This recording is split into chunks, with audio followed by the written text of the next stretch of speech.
Mashallah akkuma isin argitan kana meeshaa obboleetti teennaa saalonaa fi liyyuu saalonaa akkasuma mana hirribaa qabadhee isin dhufee jira jechuudha. Meeshaaleen isii meeshaalee baay'ee qabdee jechuudha. Isuusii guutuudha. Goljaa fe'aa jirra jechuudha. Namoonni meeshaa kana jaalatanii isinitti tolee koottaatii keessaan nu dubbisaa jedhaa isiniin jira. Meeshaa hedduu kwaalitii ta'ee fi meeshaa babbareedaa jechuudha. Akkuma isin argitan kana haala kanaan jettee bahee fi fe'amaa jira jechuudha. Kinooti har'a gara goljaa deemaa jira jechuudha. Abbaan manaa kiyya akkuma isin argitan kana meeshaalee hedduudha. Isinillee hanga xumuraatti viidiyoo kana subscribe, like, share godhaa seenaa isiniin jedha. Assalamu alaikum warahmatullahi wabarakatuh. Jirtu bakka jirtanii nagaaf kabajaan keessan biraa jiraatocha. Ashamarka fuunee kan biyya keessaaf kan biyya alaalee kan kaabaa kan kibbaallee hundi keessan bakka jirtanii nagaaf kabajaan keessan biraa jiraatocha.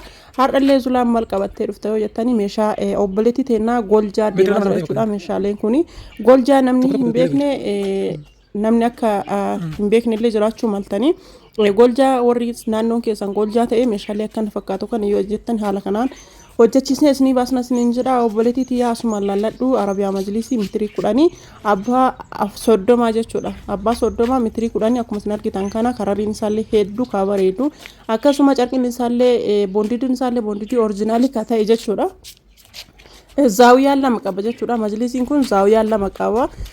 Zula enkaate lafaa hojjettanii ka hojjetu abbaa manaa kiyyaa garuu sagalee ana turre isinii guutaa jira.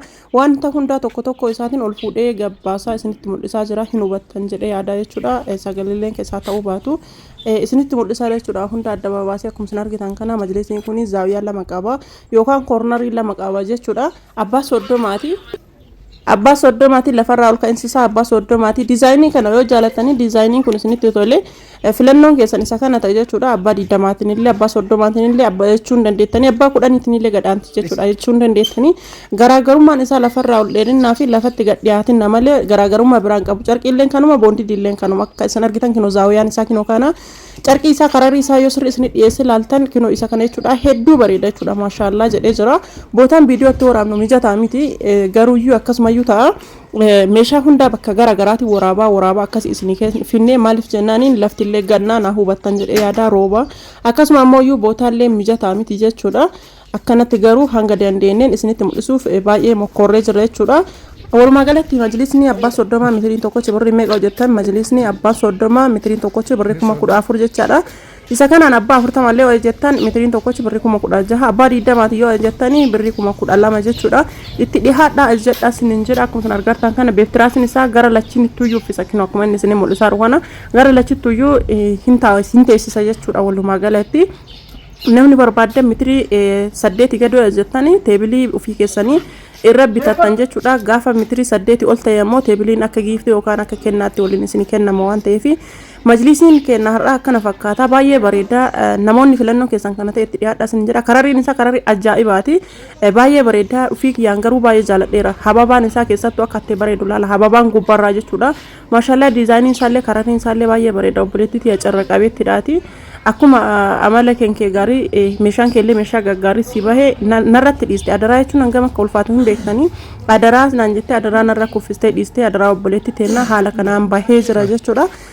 Majlisni si akkana fakkaata wanti isin hin galle yoo jiraate keessan na dubbistanii na gaafachuu dandeessanii koomentii irratti illee barreessitanii isiniif deebisa jechuudha. Taansee biffee akkasuma dirisiingii algaa qumsaaxinii jechuudha. Akkuma isin argitan kana biffeen kun gatiin isaa birrii 35 jechuudha. Akkuma isin argitan kana ittaansee dirisiingiidha. Dirisiingillee birrii 25 jechuudha. Biffeen 35 dirisiingii yookaan kan kootimootiksii jechuudha.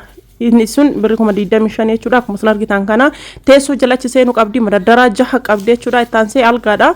Algaan kun birrii 47 jechuudha. Namoonni barbaadan itti dhihaadhaa ajajadhaa isiniin jedha. Ittaansee qumsaaxiniidha. Qumsaaxiniin kun balballi 3 haa ta'u malee baay'ee guddaadha. Qumsaaxinii baay'ee guddaati jechuudha. Namoonni ajajachuu barbaadanii birrii 48 jechaadha. Itti dhihaadhaa ajajadhaa isiniin jedha. Qumsaaxiniin kun birrii 48 akkuma isin argitan kana kinootii fe'amaa jira jechuudha. Fe'aa jira akkuma isin argitan kana namoonni barbaadan daddafa ajajadhaa isiniin jedha. Maaliif jennaaniin wanti martuu adada oolee buluun jechuudha. Inni kun argitanii tansharaataati yookaan ka goommaati. Sababa saniif wanti hunduu haala isin argitan kana addaan gana xaxxalama. Namoonni barbaadan ajajadhaa isiniin jedha. Kinoo dirisiingii wombariin isaallee irraa achi baha. Meeshaa oriijinaaliidha kun ammoo koorna biffeedha jechuudha. Biffee koontiroolii jechuudha. Ittaansee afaa firaashii jechuudha. Afaa firaashii 6 fi beekti afaa firaashii jahaa fi akkasuma tiraasii 18 qabdi jechuudha. Obboleettiin teennaa akkasuma sufraa nyaataatii fi sufraa rakabooti illee qabdi. Firaashii jaha qabdi. Makaddaa 18 akkasin argitan kana namoonni barbaadanii ajajadhaa isiniin jedha. Isa kanaanii maggarajaa illee barbaadanii akkasuma kan zubaalaa yookiin kan qoshaashaa illee barbaadanii ajachuun dandeettan isiniin jedha kinooti. Beekti tiraasiin garaan isii keessa akkam jira hojjetan kinooti garaan isaa keessa ispoonjiidha jechuudha. Ispoonjiin akka tiraasiin buuf jedhee yookaan furdatee akka bareeduuf jechuudha. Sababa saniif itti fayyadamna jechuudha. Ispoonjii keessa galchine ergasii booda carqii irraan darramna jechuudha. Argitanii akka itti bareedu haala kanaan bareeda jechuudha. Ittaansee carqii firaashii jalli isaa maalidha yoo jettan namni tokko hidhaa yookaan gamada fayyadama.